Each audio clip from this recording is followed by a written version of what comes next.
तमाम कविता बड़ी से सुनी हो कविता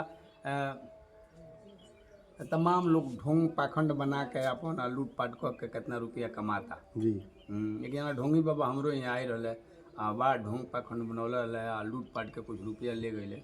एगो कविता हम लिखले रहनी उनका ऊपर सुनी जी सुनाई कि ढोंगी एगो आई के रहे बनौले भाव आ ओकर रहे पुकार के सोखा बाबा नाव। सोखा बाबा। हाँ हाँ।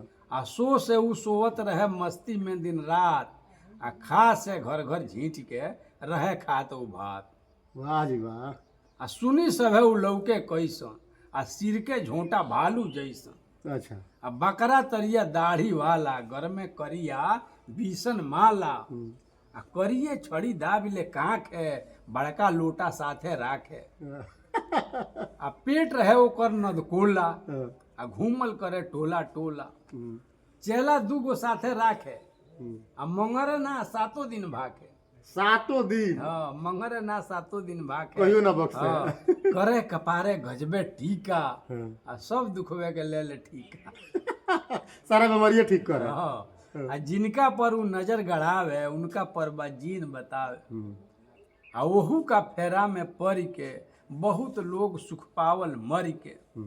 बढ़िया औरत के उपावे ओके कुटिया पर बुलवावे। अच्छा। आ कहे रात में इनके झाड़ब इनका पर बजीन उतारब आ जाल फांस खूबे बतियावे दारू मुर्गा भोग लगावे सुरती गांजा मौलत रहे छलिया सबके छलत रहे लोगो बात बूझ न पावे सबके ओके गुन गावे आ मौगी तो औरी माने सन जानो से बढ़ के जाने सन आ वो सोखा के तनिक बुराई कौनो ना सहे। कौनो बुधिगर दे बतियाई तो वहू के पारा पारी सगरी मौगी देसन गारी आ बुधिगर के ना चारा चले ढोंगी ढोंग बना के छले चार जवान गांव के जुटल एह विषय पर चर्चा छूटल आ मोटू जी कहले समझाई आ ई ढोंगी हमरा से जाई ये ना वही में के होशियार रहले ये ना मोटू जी हमरा यहाँ तो वो कहले हमरा से जाई तो लोग पूछल भाई तारा से केंगा जाई तो वो अपन प्लान बतावले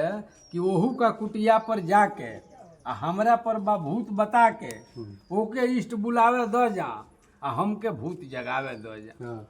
कहले कि झूठ मूठ के भूत पाटब आ हम उनका के मजगर साटब उ तो बाप बाप चिल्ला के अस भगियन आइए झाके है आपस में ही प्लान बना के आ रुकल सब सोखा लग जाके आ सब मिली कहले सोखा बाबा मोटू पर देखी न का बा। तो सोखा बाबा पूछले का परेशानी होता है इनके तो परेशानी बताओ लोग ताके तो ताकत रह जाले आ काटे तो काटत रह जाले जगह पर नजर गड़ाओ सो गड़ावले रह जा आ सोए तो सोवत रह जाले रोए तो रोवत रह जाले। कहलो कि गाँव में भेड़ लगावल जाई जवन कहीं उपरावल जाई रौरो मांग पुरावल जाई पूजा सजी चढ़ावल जाई सोखा बाबा नजर उठाई आ इनका पर का बा बतलाई। सोखा कहे जीन ह भाई आ इनके रखले हवे सताई आ पूजा जब ही हो पा जाई तुरंत यहाँ से भाग पर आई।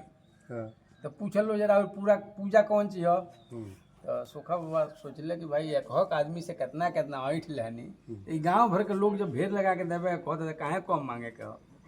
तो पूजा बतौले कि पूजा हो सोना के छड़ी सोने रही खड़ाऊ घड़ी। अच्छा।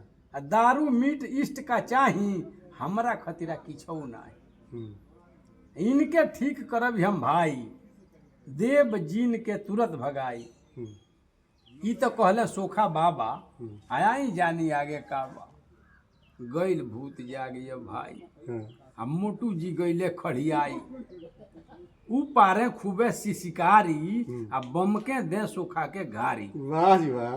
कहे भगा हुआ आते हमके आ हमू देख ली तोरा दम के कटकट दांत बजावे लगल है थर थर देह कपावे लगल है आँख बनौले भंटा तर है सोखा लगले सुटके डर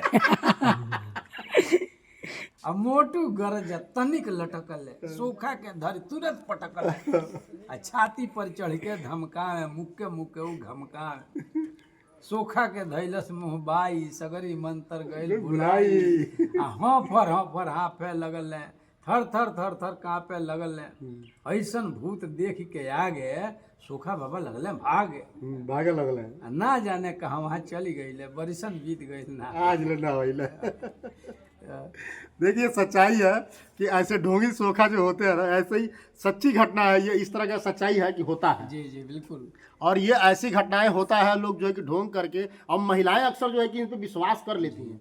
और आज भी कई गांव देहातों में देखने को मिलता है कि महिलाएं जो है कि जो ढोंगी होते हैं, पखंडी होते हैं, उन पे विश्वास कर लेती हैं। अगर कोई समझाने जाता है तो उन्हीं पे वो महिलाएं चढ़ जाती हैं। ये सच्चाई है, ये हमारे आंखों की घटना है।